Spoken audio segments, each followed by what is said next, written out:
Aujourd'hui, je reviens aux sources, les miennes, mais aussi celles du roman d'apprentissage, mais aussi celles de la grotte de Calypso. On va parler du Télémaque de Fénelon. Le Télémaque de Fénelon, c'est le titre court des aventures de Télémaque, enfin les aventures de Télémaque.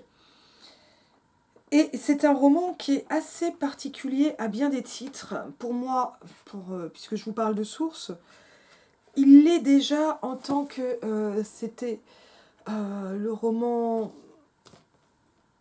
pierre fondatrice de mon premier projet de thèse qui portait sur le voyage de formation en français en Allemagne.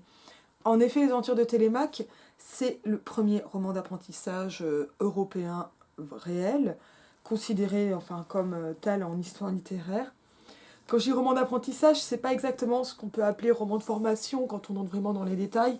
C'est-à-dire que on peut l'appeler roman d'éducation, par exemple, quand le Wilhelm Meister de Goethe sera vraiment un Bildungsroman, un roman de formation.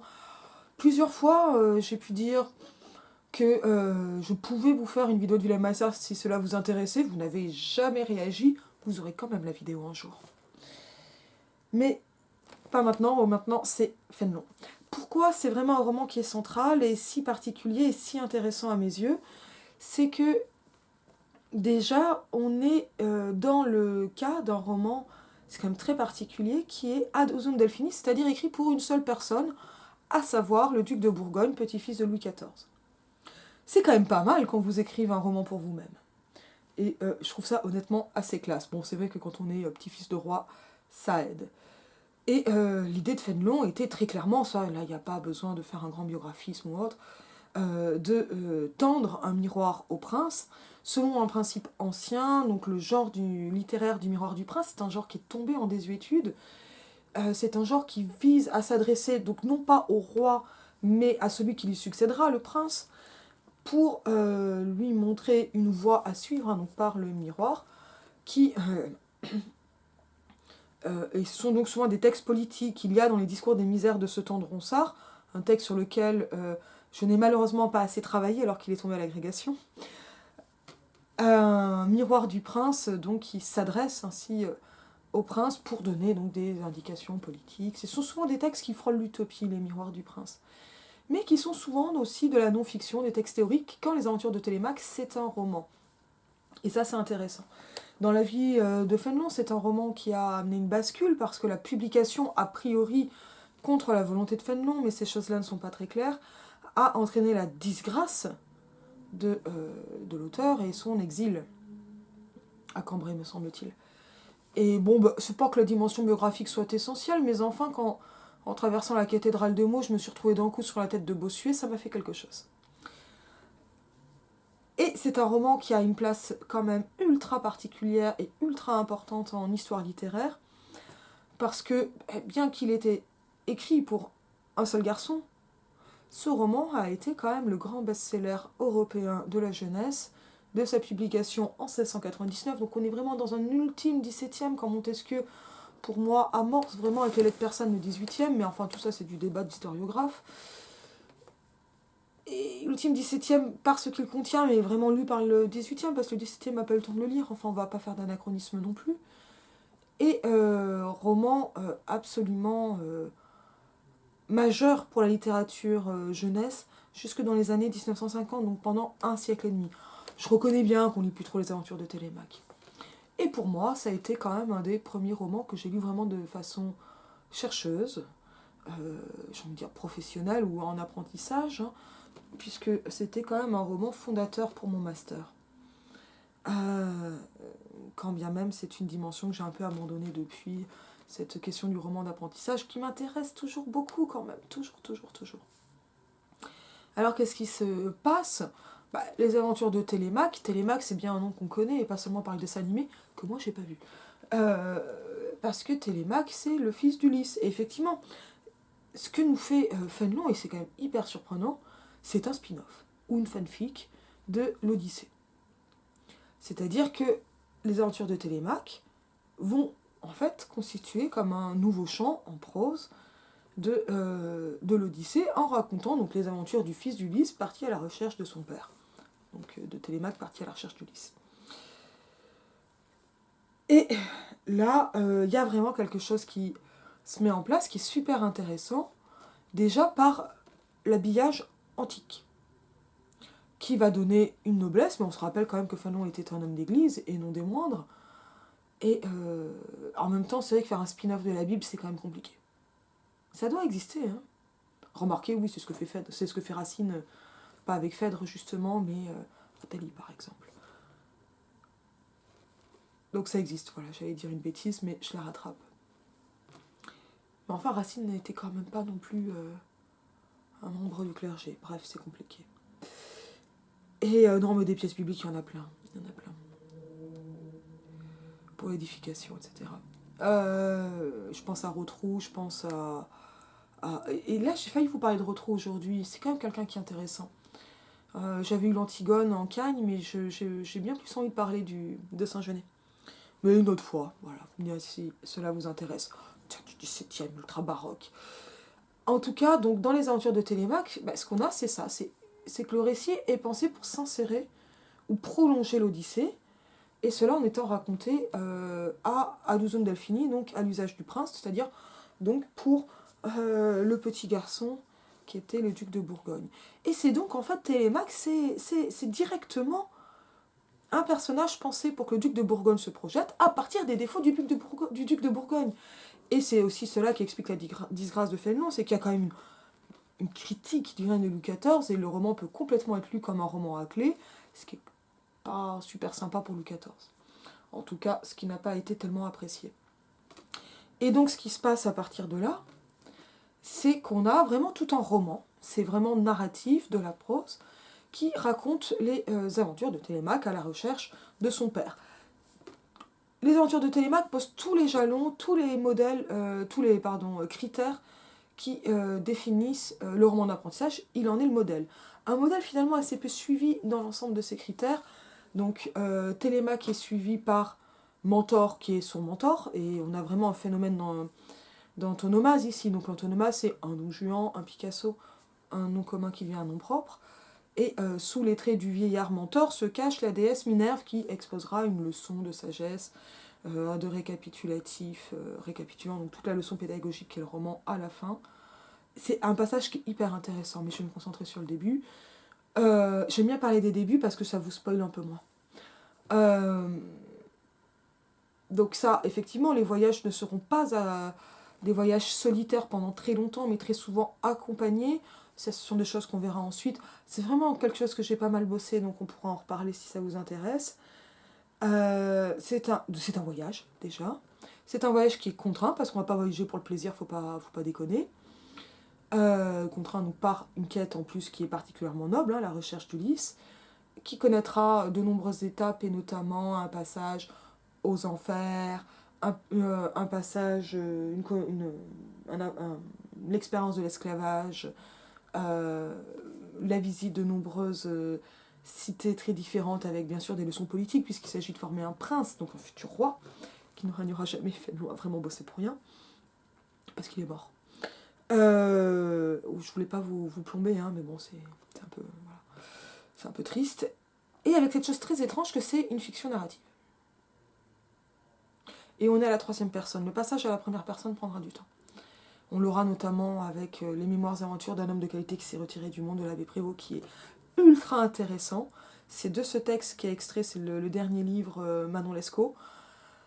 J'ai un peu scrupule à faire une vidéo là-dessus parce que je l'ai lu il y a longtemps, et en plus, en fait, j'ai dû le lire en BU, quoi, parce que c'est pas édité aujourd'hui, les mémoires et aventures d'un homme de qualité qui s'est retiré du monde, et c'est une somme. Mais c'est passionnant. Mais il faut vraiment que je parle de l'abbé Prévost parce que ça m'a tellement plu. C'est tellement chouette. Et en fait, c'est pas tellement Manon Lescaut qui m'a le plus plu, mais Manon Lescaut m'a beaucoup plu aussi. C'est vous dire, quoi. Comme on s'éclate au 18e. Et c'est un voyage qui est réussi, qui amènera un retour à Ithaque, hein, avec donc un règne pas immédiat, mais à venir et sous de très optimistes auspices, et avec bien sûr aussi un mariage. Je vous le dis tout de suite parce que franchement c'est quand même ultra triste. Il ne se marie pas avec Calypso dont je vais parler, il va se marier avec Antiope. Ce que j'aimais chez Antiope, c'était son silence. Poum! C'est aussi l'école du genre, hein, les aventures de Télémaque, on va le voir un peu avec le début. Et ce qu'on peut voir, c'est que c'est un roman comme ça qui a l'air d'être très classique, mais qui, et là en relisant le début, je me disais, qui est vraiment très baroque, et qui met en place quelque chose de très sournois et de très étrange, parce que ça ne va pas du tout de soi de passer par la fiction pour tendre un miroir au prince. La fiction est considérée comme trompeuse, et en fait ce que fait Fénelon, c'est vraiment donc de montrer que la fiction peut être éducative. On est ici dans une fiction qu'on dira transitive, donc il va transmettre un message, la fameuse leçon de Minerve, mentor à la fin du roman, pas à la toute fin mais presque. Et ce moment enfin ce truc vraiment essentiel, que de passer par un roman pour amener un phénomène d'adhésion. Je pense que c'est lié au quiétisme de Fénelon, en fait, que ce statut de la fiction, et pourtant, en fait, c'est une forme d'indirect. Est-ce que c'est parce que nous voyons pour le moment, nous ne pouvons voir Dieu pour le moment que perspéquier, c'est-à-dire à travers des miroirs, et c'est cet indirect qui est précieux, dit Barthes, dans sa leçon inaugurale au Collège de France. On ne parle pas du tout de Saint Paul, c'est, me semble-t-il, la deuxième épître aux Corinthiens. Ou est-ce que c'est une façon de ne pas tendre un miroir trop direct, et effectivement ce miroir a déjà été trop direct pour Fénelon, je sais pas trop, mais en tout cas ça a été un jalon majeur dans la littérature des 18e, 19e et début 20e, et donc de la note, même si on le sent beaucoup moins. On va lire un peu le début. Donc moi j'ai l'édition de J.L. Goré, il a fallu que je fouille un peu dans la bibliographie pour voir que c'était Jeanne Lydie. Et on retrouve bien ici la discrétion féminine imposée aux femmes, hein. Ce que j'aimais chez Antiope, c'était son silence. C'est une édition qui a l'air d'avoir été établie à partir de celle de 1840 avec des illustrations assez jolies, des gravures. Et parce que ça a été vraiment un grand best-seller, un long-seller aussi comme on dit. Très très lu, hein, vraiment très très lu. Voilà, on a le sommaire de l'édition de Versailles. J'avoue que je ne reprends pas les notes pour savoir de quoi il s'agit exactement, avec une bibliographie mise à jour par Olivier Leplâtre, qui est vraiment un très grand spécialiste et que j'ai eu beaucoup de plaisir à lire, de Fénelon et du 17e plutôt. C'est une édition classique Garnier Poche de 2009. À l'époque, il y avait un peu moins de volume chez Classique. Chez Classique Garnier. Bon, je ne vous lis pas le petit sommaire de l'édition de Versailles. Directement le texte, je vais faire des remarques au fur et à mesure. Calypso ne pouvait se consoler, alors ils écrivent ne pouvoir, hein, orthographe ancienne, mais ça se lisait déjà ne pouvait. Alors ne pouvait, etc., tout ça, en phonétique historique, c'est vraiment les sans-culottes qui ont acté la prononciation ouais et fermée, donc on est à la fin du 18e. À l'époque, on disait un ouais, mais bon, je vais vous le moderniser, ça sera aussi simple. Hein. Calypso ne pouvait se consoler du départ d'Ulysse. Et ça, c'est déjà hyper intéressant, parce que c'est sur Télémaque, mais on commence par Calypso. Hyper surprenant. Et avec une focalisation interne sur Calypso et Ulysse. Alors ça nous rattache bien ça à l'Odyssée et à tout ce qui s'est passé et ce qui ne s'est pas passé entre Calypso et Ulysse. Et on apprendra en plus tard qu'il s'agit quand même, ça va nous permettre des récits rétrospectifs. Mais on arrive comme une medias res, et en fait on va pouvoir découvrir le personnage principal à travers les yeux d'une qui va l'aimer. Dans sa douleur, elle se trouvait malheureuse d'être immortelle. Sa grotte ne résonnait plus de son chant, les nymphes qui la servaient n'osaient lui parler. On note comment tous les imparfaits mettent en place un tableau qui prépare la scène. Parce qu'on a de l'itératif et on aura ensuite du singulatif et une événementiel qui permet donc cette brisure. Donc on n'est pas exactement une medias res, on prépare une medias res. Elle se promenait souvent seule sur les gazons fleuris dont un printemps éternel bordait son île, parce que c'est le paradis. C'est un peu comme l'île au plaisir dans Astérix et les 12 travaux. Mais ces beaux lieux, loin de modérer sa douleur, ne faisaient que lui rappeler le triste souvenir d'Ulysse. Triste souvenir parce que celle qui est triste, hein, ça c'est très langue classique. Hein. Qu'elle y avait vu tant de fois auprès d'elle. Souvent, elle demeurait immobile sur le rivage de la mer qu'elle arrosait de ses larmes, et elle était sans cesse tournée vers le côté où le vaisseau d'Ulysse fendant les ondes avait disparu à ses yeux. Et cette disparition sera une grande question pour Télémaque. S'agit-il d'une disparition pour Calypso, une disparition bien plus tragique dans les flots? Tout à coup, elle aperçut les débris d'un navire qui venait de faire naufrage, des bancs de rameurs mis en pièces, des rames écartées çà et là sur le sable, un gouvernail, des mâts, des cordages flottant sur la côte. Puis elle découvre de loin deux hommes dont l'un paraissait âgé, l'autre, quoique jeune, ressemblait à Ulysse. Et bien sûr, pam pam pam, c'était Télémaque et Mentor. Il avait sa douceur et sa fierté avec sa taille et sa démarche majestueuse. Et on note comment Mentor est mentionné pour permettre ensuite une amplification autour de la description de Télémaque encore non nommé. Il est immédiatement, la déesse comprit que c'était Télémaque, fils de ce héros. Mais quoique les dieux surpassent de loin en connaissance tous les hommes, elle ne put découvrir qui était cet homme vénérable dont Télémaque était accompagné. C'est que les dieux supérieurs cachent aux inférieurs tout ce qui leur plaît, et Minerve, qui accompagnait Télémaque sous la figure de Mentor, ne voulait pas être connue de Calypso, et elle ne l'est d'ailleurs pas encore de Télémaque. Et on peut noter comme c'est étrange qu'il faille, pour la déesse féminine, se cacher sous les traits d'un homme. Cependant, Calypso se réjouissait d'un naufrage qui mettait dans son île le fils d'Ulysse, si semblable à son père. Elle s'avance vers lui, et sans faire semblant de savoir qui il est. Et ça, c'est intéressant, parce que Calypso, elle est déjà un peu menteuse. Mais en même temps, c'est ce mensonge qui amène le récit. Ici, par le dialogue. D'où vous vient, lui dit-elle, cette témérité d'aborder en mon île? Sachez, jeune étranger, qu'on ne vient point impunément dans mon empire. Elle tâchait de couvrir sous ces paroles menaçantes la joie de son cœur, qui éclatait malgré elle sur son visage. Et ça, c'est intéressant, parce que Calypso, c'est la duplicité, mais c'est aussi la fiction. Télémaque lui répondit « Ô vous, qui que vous soyez, mortel ou déesse, quoiqu'à vous voir on ne puisse vous prendre que pour une divinité, seriez-vous insensible au malheur d'un fils qui, cherchant son père à la merci des vents et des flots, a vu briser son navire contre vos rochers? Quel est donc votre père que vous cherchez? Reprit la déesse. Il se nomme Ulysse, dit Télémaque. C'est un des rois qui ont, après un siège de 10 ans, renversé la fameuse Troie. Son nom fut célèbre dans toute la Grèce et dans toute l'Asie, par sa valeur dans les combats et plus encore par sa sagesse dans les conseils. On se rappelle qu'Ulysse est caractérisé par sa métisse. Maintenant, errant dans toute l'étendue des mers, il parcourt dans tous les écueils les plus terribles. Sa patrie semble fuir devant lui. Pénélope, sa femme, et moi, qui suis son fils, nous avons perdu l'espérance de le revoir. Je cours avec les mêmes dangers que lui, pour apprendre où il est, mais, que dis-je, peut-être qu'il est maintenant enseveli dans les profonds abîmes de la mer. Ayez pitié de nos malheurs, et si vous savez, ô déesse, ce que les destinés ont fait pour sauver ou pour perdre Ulysse, daignez en instruire son fils Télémaque, daignez en instruire son fils. Ça va être majeur. Mais Calypso est en concurrence avec Minerve, et ici son instruction ne sera la bonne que malgré elle. Calypso, étonnée et attendrie de voir dans une si vive jeunesse tant de sagesse et d'éloquence, ne pouvait rassasier ses yeux en le regardant, et elle demeurait en silence. Alors là, c'est-à-dire qu'on est vraiment dans le Poirsénèque, bien sûr c'est un jeune homme et non pas un enfant.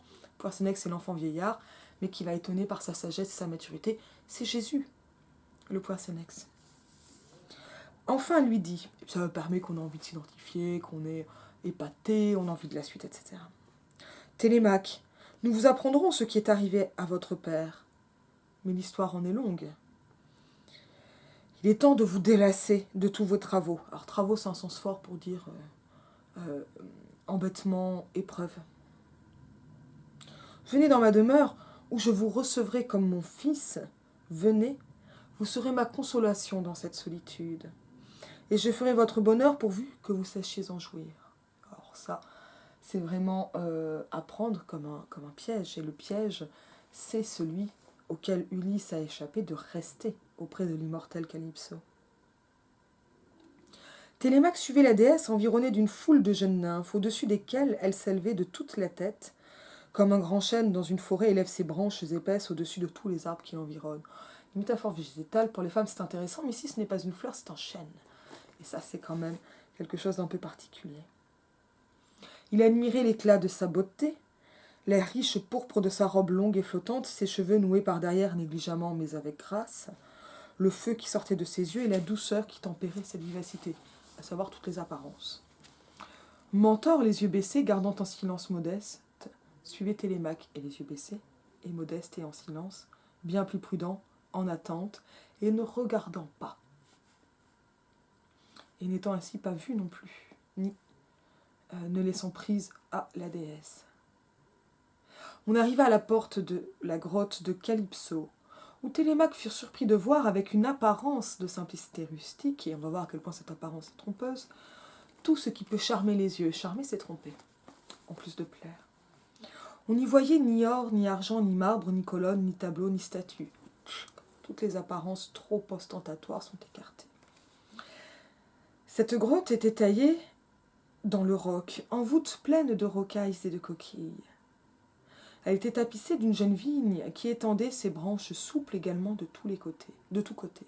C'est intéressant parce que Calypso est caractérisée par une grotte qui allie l'artificiel et la nature, mais qui s'éloigne de la nature tout en donnant l'impression. Et en fait, se met ici en place une esthétique du naturel autant stylistique qu'esthétique plus largement. Et on peut noter déjà en fait, comment cette apparence de naturel semble être chez Calypso parce que une apparence de simplicité rustique, ni or, ni argent, ni marbre, ni colonne, ni tableau, ni statue, mais elle ne suffit pas. Il ne suffit pas d'être dans la négation, c'est encore autre chose. Et ce sera le modèle, je crois, de Salente. Salente, je ne sais plus si... Non, Salente, c'est le luxe. Mais c'est encore une autre ville qui sera vraiment le modèle politique esthétique pour Télémaque, mais ce n'est pas encore la grotte de Calypso. Les 12 zéphyrs conservaient en ce lieu, malgré les ardeurs du soleil, une délicieuse fraîcheur qui va avec l'éternel printemps. L'éternel printemps, c'est la reverdie, c'est vraiment topique et ça marque en plus la divinité, comme la fiction. Des fontaines coulant avec un doux murmure sur des prés semés d'amaranthes et de violettes formaient en divers lieux des bains aussi purs et aussi clairs que le cristal. 1000 fleurs naissantes émaillaient les tapis verts dont la grotte était environnée. Donc là, on va noter tout ce qui est vraiment topique. Il faut noter que c'est topique, donc un topos, des topoi. La nature, la reverdie, donc le printemps éternel. On va noter les termes lyriques, 12 zéphyrs avec antéposition de l'adjectif. Une espèce d'alliance des contraires, mais qui ici va vers quelque chose de tempéré, les 12 zéphyrs, le soleil ardent, la délicieuse fraîcheur. Les fontaines, et en même temps donc les mailles des gazons, tout ça ce sont des choses qu'on a en poésie amoureuse, qu'on a dans le roman de la rose, qu'on a avec aussi la douceur, le doux murmure, qui est celui de la prose fénélonienne. Les hyperboles, 1000 fleurs, mais celles-ci sont naissantes, parce qu'on n'est pas dans quelque chose qui va frapper par l'éclat, mais frapper par la douceur. Et c'est là où la fiction peut être trompeuse, insinuante, ça c'est un mot qui est très fénelon. Là, on trouvait un bois de ces arbres touffus qui portent des pommes d'or, et dont la fleur, qui se renouvelle dans toutes les saisons, c'est impossible bien sûr, on est chez une déesse, répand le plus doux de tous les parfums. Ce bois semblait couronner ces belles prairies et fermait une nuit que les rayons du soleil ne pouvaient percer. Là, on n'entendait jamais que le chant des oiseaux ou le bruit d'un ruisseau, qui, se précipitant du haut d'un rocher, tombait à gros bouillons pleins d'écume et s'enfuyait au travers de la prairie. Là, ça, ce sont les petites touches. Ce n'est pas de l'impressionnisme, parce que ce sont des micro-tableaux qui donnent l'impression saisissante du tableau entier. Le modèle de ça, c'est le bouclier d'Achille et cette longue description qu'en fait Homère. Mais on a ici quand même quelque chose qui va être donc de l'ordre de ces vignettes juxtaposées pour donner une impression d'ensemble. Et donc c'est un tableau impossible et qui sera donc trompeur. La grotte de la déesse était sur le penchant d'une colline. C'était une maison bleue. Non, pardon. De là, on découvrait la mer, quelquefois claire et unie comme une glace, quelquefois follement irritée contre les rochers, où elle se brisait en gémissant et élevant ses vagues comme des montagnes. Et ça, c'est le sublime. Et là, c'est beaucoup plus fort et frappant, mais alternativement. Et cela parce que, en fait, ce n'est plus la grotte de Calypso, c'est autre chose. On n'est plus sur son île. D'un autre côté, on voyait une rivière où se formaient des îles bordées de tilleux fleuris et de hauts peupliers qui portaient leurs têtes superbes jusque dans les nues, de la terre au ciel. Les divers canaux qui formaient les îles semblaient se jouer dans la campagne. Les unes roulaient leurs eaux claires avec rapidité, d'autres avaient une eau paisible et dormante. Et ça, ce sera Calypso, qui est vraiment un modèle, qui est une femme marquée par cette dimension aquatique, et aussi très très érotique. D'autres, par de longs détours, revenaient sur leurs pas, impossible, comme pour remonter vers leur source et semblaient ne pouvoir quitter ces bords enchantés. On apercevait de loin des collines et des montagnes qui se perdaient dans les nuits et dont la figure bizarre formait un horizon à souhait pour le plaisir des yeux. C'est le pittoresque, c'est tout le paysage, c'est le tableau. Donc là, on est vraiment dans ce qu'on peut appeler, non pas l'ekphrasis qui décrit une œuvre d'art, mais dans un tableau littéraire, et ça y est, le nom va m'échapper là maintenant tout de suite alors que je vais le donner. Vous m'aidez, hein quand on a l'impression d'avoir l'hypotypose. C'est une hypotypose. Les montagnes voisines étaient couvertes de pampres verts qui pendaient en feston. Le raisin, plus éclatant que la pourpre, ne pouvait se cacher sous les feuilles et la vigne était accablée sous son fruit. Évidemment, abondance, fertilité, les fleurs des pommiers, ce qui veut dire aussi les fruits, les pommes d'or, etc. L'abondance comme accueil, mais accueil d'un printemps éternel. Alors on peut noter comment on n'a pas un tableau qui est très exactement structuré, genre en haut, en bas, à gauche, à droite, ces tableaux-là, mais bien plutôt quelque chose qui sera, qui donne l'impression de touche et qui fait cette douceur aussi des cours d'eau. C'est quelque chose de très fuyant et de très difficile à attraper dans la prose fénélonienne, cette impression de liquidité. Alors je n'ai pas dit, mais on a des liquides partout au niveau des allitérations. On peut noter le on apercevait, hop, tac, tac, qui va donner l'impression d'y être aussi, par le verbe de perception. D'autres. On n'est pas à gauche, à droite, on est vraiment dans la touche, non pas impressionniste, hein, c'est quand même autre chose l'impressionnisme, c'est directement la perception. Mais le fait de mentionner comme ça, par des espèces de micro-listes, en fait, dans de petites énumérations, va donner comme ça ces impressions non de juxtaposition, mais d'un tableau complet, mais sans la lourdeur de sa structuration. C'est-à-dire qu'on va sentir la perspective plus qu'elle ne nous est expliquée. Le figuier, l'olivier, le grenadier, hein, donc les arbres fruitiers, hein, et tous les autres arbres couvraient la campagne et en faisaient un grand jardin. Parce qu'on n'aime pas la nature, hein, encore. Hein, ça, il faut attendre Rousseau. La nature sauvage, ce qu'on aime, c'est le jardin. Ça date au moins du Moyen-Âge. Calypso, ayant montré à Télémaque toutes ses beautés naturelles, pas tout à fait, lui dit « Reposez-vous, vos habits sont mouillés. Il est temps que vous en changiez. Ensuite, nous nous reverrons et je vous raconterai les histoires dont votre cœur sera touché. » Et là, elle l'amène certes vers du confort, vers un agrément, un accommodement, mais surtout vers les apparences, on va le voir immédiatement, avant de livrer non une leçon mais une histoire, parce que Calypso n'est pas Mentor et elle n'est pas Minerve. En même temps, elle le fit entrer avec Mentor dans le lieu le plus secret et le plus reculé d'une grotte voisine de celle où la déesse demeurait. Parce qu'il va y avoir comme ça, hop, une forme d'initiation qui se met en place, et cette initiation ne sera que partielle, il faut attendre la fin du roman. Les nymphes avaient eu soin d'allumer en ce lieu un grand feu de bois de cèdre, dont la bonne odeur se répandait de tous côtés, et elles y avaient laissé des habits pour les nouveaux hôtes. Télémaque, voyant qu'on lui avait destiné une tunique d'une laine fine dont la blancheur effaçait celle de la neige, et une robe de pourpre avec une broderie d'or, prit le plaisir qui est naturel à un jeune homme en considérant cette magnificence. Et évidemment, il va se faire recadrer directement. Mentor, lui dit d'un ton grave. Est-ce donc là, au Télémaque, et les pensées qui doivent occuper le cœur du fils d'Ulysse, et on note comment la périphrase permet de le rappeler à ses devoirs et à sa quête, et à son lignage, et donc à ses devoirs futurs. Songez plutôt à soutenir la réputation de votre père et à vaincre la fortune qui vous persécute. Fortune ici dans le sens de sort, hein. Mauvaise fortune parce qu'il est bien le fils de son père. Un jeune homme qui aime à se parer vainement, donc c'est la vanité, comme une femme, et là c'est l'école de la virilité, est indigne de la sagesse et de la gloire. La gloire n'est due qu'à un cœur qui sait souffrir la peine et fouler aux pieds les plaisirs. Parce qu'on rigole pas chez Fénelon. Télémaque, et en fait c'est étonnant parce que tout ce qui est de l'ordre des apparences est rejeté du côté de la féminité, mais enfin quand les femmes le font, on les discrédite quand même. Et Antiope est justement considérée comme plus féminine parce qu'elle renonce à ce qui est considéré comme de la féminité. Franchement Fénelon, tu ne nous as pas facilité la tâche. Télémaque répondit en soupirant, que les dieux me fassent périr plutôt que de souffrir, que la mollesse et la volupté s'emparent de mon cœur. Parce que ils disent jamais la rigidité, mais enfin c'est bien ce que ça veut dire, mollesse du côté des femmes et rigueur et fermeté du côté des hommes.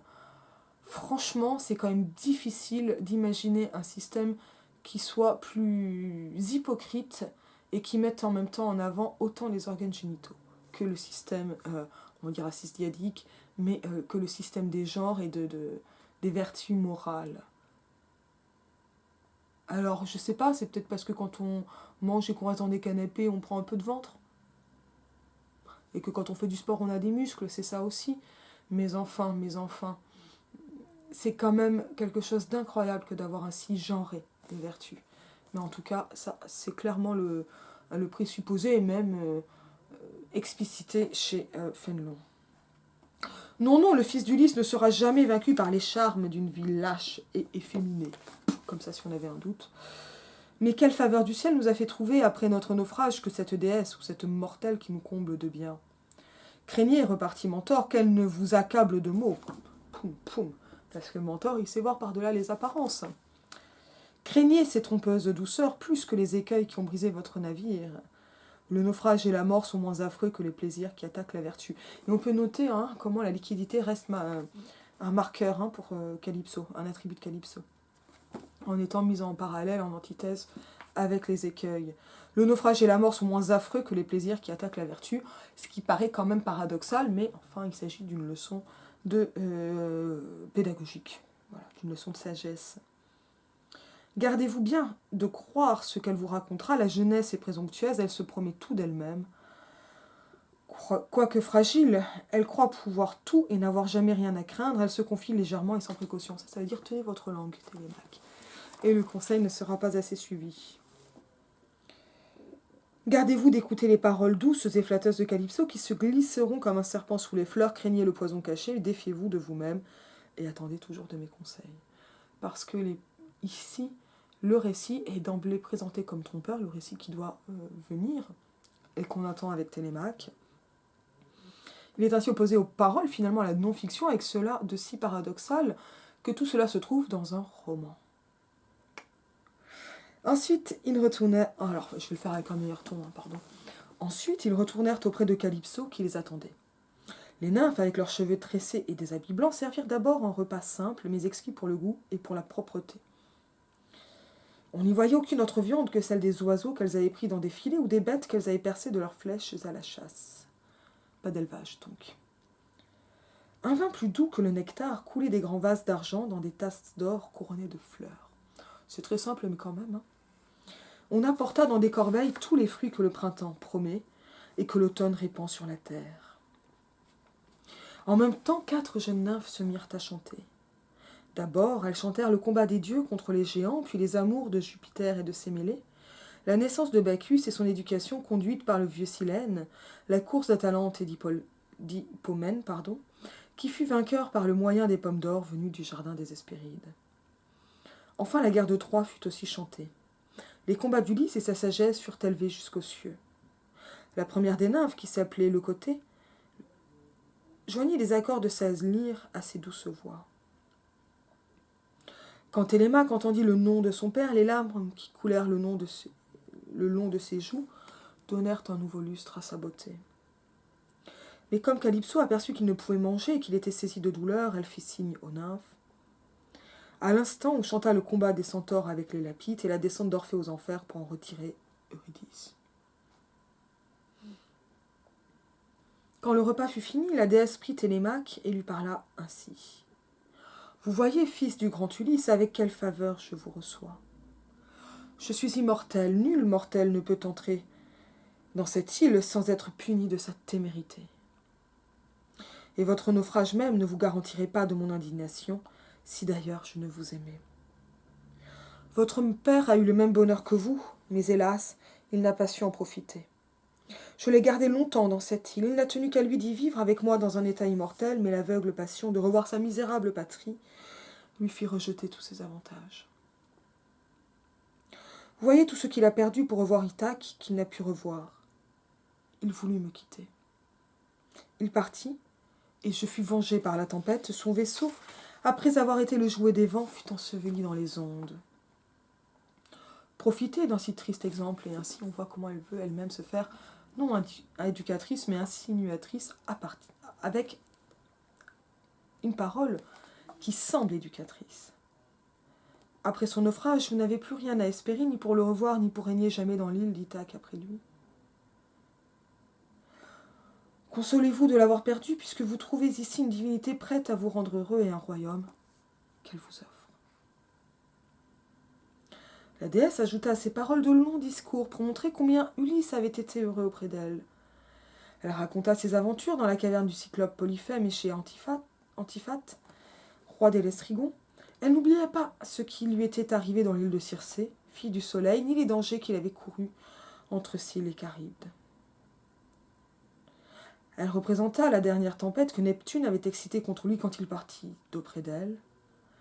Elle voulut faire entendre qu'il était péri dans ce naufrage, et elle supprima son arrivée dans l'île des Phéaciens.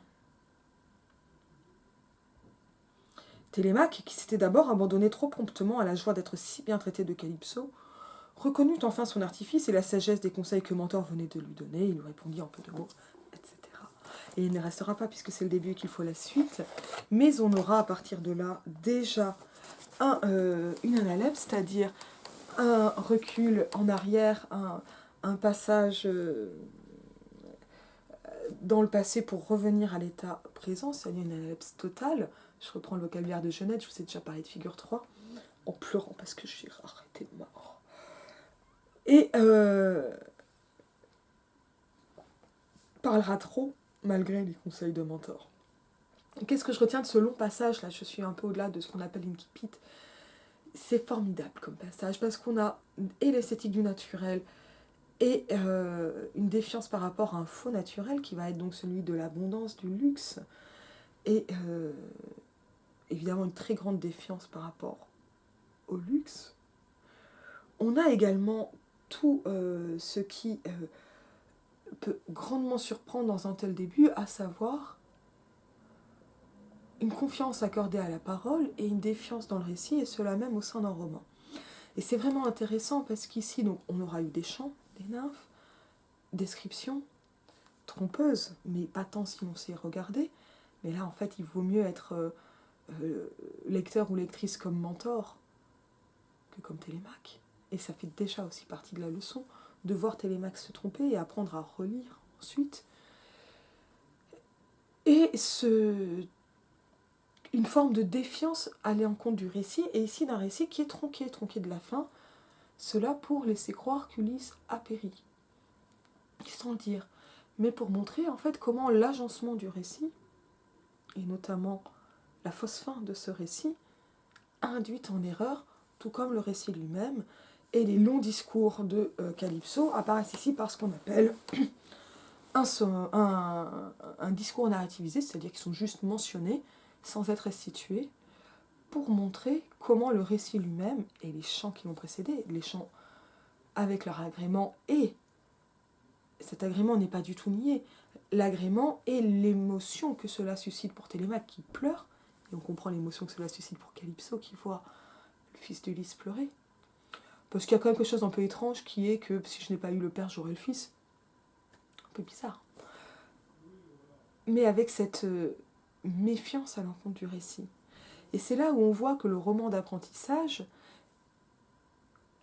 en naissant d'emblée comme modèle, est un modèle en ce qu'il comporte en lui-même sa propre lecture qui repose sur cette méfiance alors même que c'est ce qu'il opère.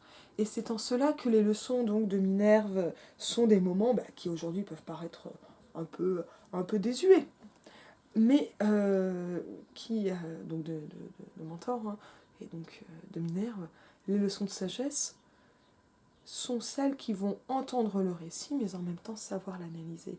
Et c'est en cela que le roman d'apprentissage est aussi un apprentissage de la lecture. Je me suis dit l'apprentissage du roman, parce que franchement, ces formules, il faut en avoir un peu honte, même si elles sont quand même ici bien utiles, parce qu'on voit comment Télémaque n'est pas à proprement parler un lecteur, il est un auditeur du récit, il reçoit un récit, et ce récit, eh bien, il faut l'entendre avec une certaine distance, et en recherchant donc un modèle très viril de lecture, comme de vie, qui sera donc développé tout au long du roman. Je vous dis à bientôt.